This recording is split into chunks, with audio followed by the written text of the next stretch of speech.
Good morning and welcome to World News here on TVP World. I'm your host, Diana Skaya. We begin in Georgia, where Georgian lawmakers have elected a new president, but protests on the streets of Tbilisi are not slowing down. Now, thousands of demonstrators protested last night against what they call an unfair process after Mikheil Kavelashvili, the sole candidate, was chosen for president. Now, Kavelashvili, who's a member of the ruling Georgian Dream Party, is open about his anti-Western views.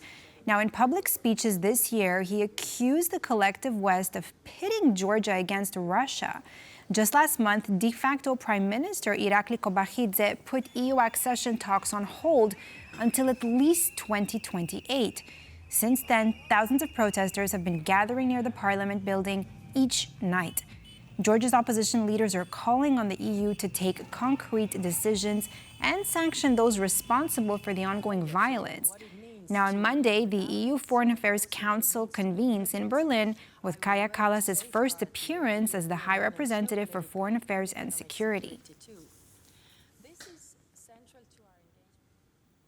In his evening address, Ukrainian President Volodymyr Zelensky said that his forces have been facing a growing number of North Koreans on the battlefield. By engaging the over 10,000 North Korean troops in Kursk, Zelensky says Russia isn't only escalating the war, but he's also seeking to destabilize Asia. Russia drew one more country into this war to the fullest extent. If this is not considered to be an escalation, then what is the escalation that so many people are talking about? It is Putin who is widening and prolonging this war. It is him who is pushing back against any future peace agreement. He wants to add more problems for the world in Asia. That's why Russians are teaching modern war to North Korea. Recent suggestions to send foreign peacekeepers to Ukraine after reaching a peace deal has already been met with criticism, including for Polish Prime Minister Donald Tusk, who ruled out sending Polish troops to the country. Now, in an interview with TVP World, the former Latvian Foreign Minister Artis Pabriks explained why he views a peacekeeping force to be both risky for NATO and a non-solution for Ukraine. We did not have here an official discussion on this, and no ministers have been coming out with position. But if you ask my position, I would be rather skeptical because, I don't think that current war in Ukraine and Russian invasion is something where we can, at this moment, discuss peacekeepers. Because, first of all, peacekeepers for what purpose? To keep Ukrainians down? To stop Russians to go further into the Ukrainian territory? If so, then that simply would mean war between Russians and troops of our countries. So I would say that if we think about peacekeeper principle as a principle of deterrence, then the best deterrence is simply NATO membership in Ukraine.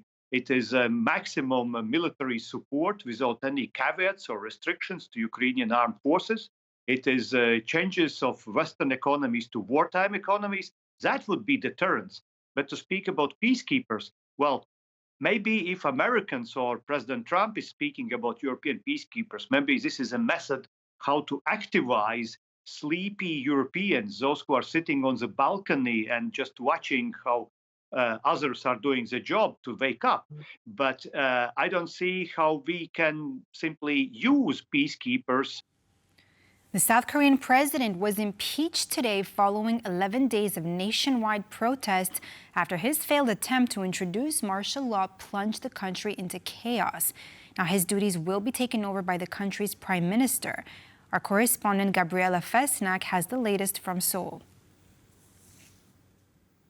A day after the historic vote to impeach President Yoon Suk-yeol, life in Seoul is seemingly back to normal.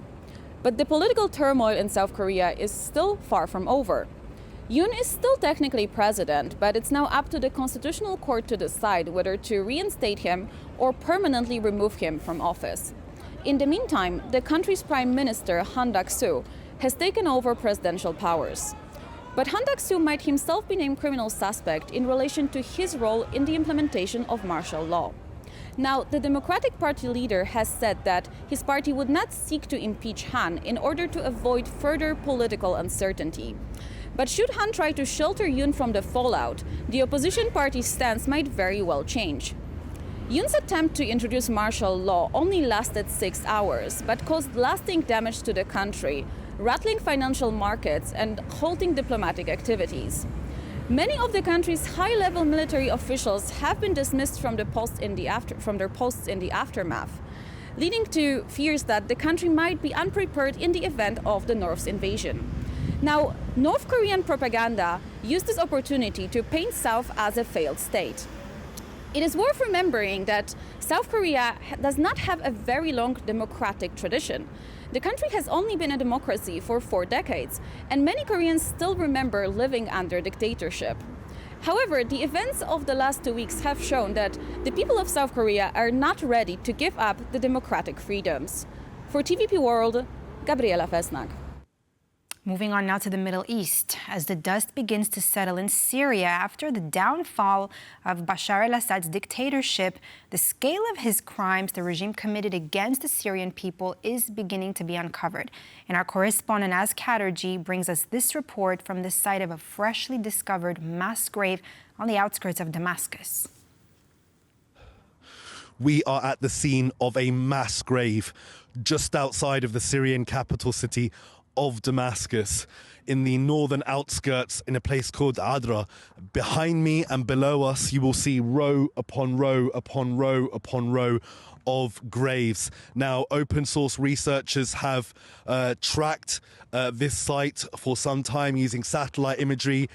It's believed that this grave was dug as far back as 2016. This area was completely controlled by the regime, and it is believed that many of the bodies buried here are victims of the Assad regime. Now, most of these graves are completely covered. However, there is a small stone that has been turned over to the left of us, and being pulled out of there as we speak are bags of bones containing human bones, human remains, and on the bags are written the names of the people who have died there. These bones have clearly been here for some time now, maybe as long as 8 years. And when TVP World arrived, there was a man here who was here looking for his family, his relatives, who had been abducted by the regime. Let's take a listen to what he had to say. What religion, what sect, what kind of people could do this to human beings? We're all from the same earth, so why do people kill like that? It's full, all the way to the end, it's all full. I have 2 brothers. After we left from Ader al-Balad to Amalia, the regime took them, Jihad al-Hamad and Hussein Salid al-Hamad. Their mother's name is Mariam. I was there when they took them and put them in the trunk of the car because their identity cards were from Baba Amr. They disappeared and we still haven't had any news of them. While this area has yet to be exhumed, the true horrors of what the regime did to the Syrian people are only starting to be uncovered now. And in places like this, the reality of the regime's detention, torture and execution facilities is becoming laid bare for the entire world to see. It's Az Kaderji reporting from Damascus for TVP World. The United States has opened a dialogue with the main groups of the coalition that ousted Syrian dictator Bashar al-Assad. Now, Washington laid out the conditions for continued U.S. support and asked for help in the ongoing search for an American journalist who's been missing for over a decade. Today, the United States and our partners in the region have agreed on a set of shared principles to guide our support for Syria and its people going forward. America and our partners have an important stake in helping the Syrian people chart this new path. We know that what happens inside of Syria can have powerful consequences well beyond its borders, from mass displacement to terrorism. And we know that we can't underestimate the challenges of this moment and in the weeks and months ahead. EU Foreign Policy Chief Mikheil Kavelashvili has said the bloc is ready to do more for Syria. This during a news conference after talks in Jordan in the town of Aqaba, where international foreign ministers met to discuss the future of Syria. Now, regional and global powers are scrambling for influence over whichever government replaces ousted President Bashar al-Assad. Syria faces a hopeful but uncertain future, and that's why we all agreed on the principles that the new leadership of Syria should also follow. That is very important to all of us. That is stability, sovereignty, territorial integrity of Syria, but also respect for the minorities, no radicalization, institution build-up, unity of government that includes all the groups in Syria, and also accountability for the crimes committed. European Union is ready to do more. We are, of course, the biggest humanitarian aid provider so far, but these principles are very important to us, that these principles are followed by the new Syrian leadership. American TV network ABC News is going to provide $15 million for Donald Trump Presidential Library to settle a lawsuit with the president-elect. Now, the case concerns misstatements made on air by their anchor, George Stephanopoulos, about the verdict in civil action brought by writer E. Jean Carroll against Trump. Now, during an interview in March, the presenter wrongly claimed that Trump had been found liable for rape. Trump was found liable of sexually abusing and defaming Carroll. Neither of the verdicts in the civil action involved a finding of rape. A statement on the network's website posted on Saturday expresses regret over Stephanopoulos' statements. Additionally, ABC News is going to pay Trump's legal firm $1 million in fees. Serbian President Aleksandar Vučić claims that U.S. sanctions on Serbian energy are on the way, but that they haven't been finalized or even discussed yet with him. Now, his government is willing to take the necessary steps to soften the repercussions for Serbia, short of actually putting their own sanctions on Moscow. The Serbian president has said its major energy company, NIS, is in danger of being sanctioned by Washington for being majority Russian-owned. We need to solve the problem. We cannot leave Serbia without oil in the middle of winter or anything. But at the same time, we will try to maintain our friendly relations with Russia and make sure we don't damage relations with those who impose sanctions. American sanctions are likely to be followed up by sanctions from European countries. But while he is willing to discuss reducing Russian ownership of NIS, Vučić did reiterate that he is unwilling to impose sanctions on Moscow. We have sought peace, a ceasefire and everything else, while not imposing sanctions on the Russian Federation. Now the West wants us to change that policy. It's not a question of personal feelings, because, for the sake of your country, you sometimes have to set them aside. But we will do our best not to take such actions. NIS, which opened a southern gas interconnector with Bulgaria last year, is the only supplier of natural gas for Serbia. It is also a large contributor to the budget of the government in Belgrade. What's claimed to be the world's largest indoor ice rink has opened in Paris. Now, skaters flock to the Grand Palais, where a 3,000 square meter rink has been created.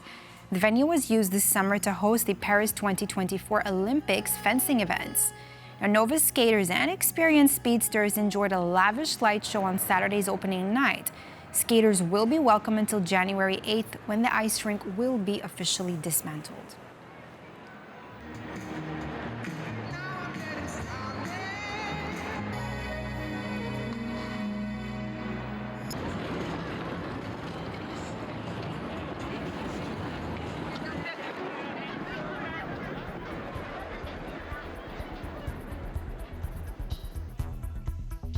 And with that news story, we complete this edition of World News here on TVP World. I'm Diana Skaya. Thanks for watching.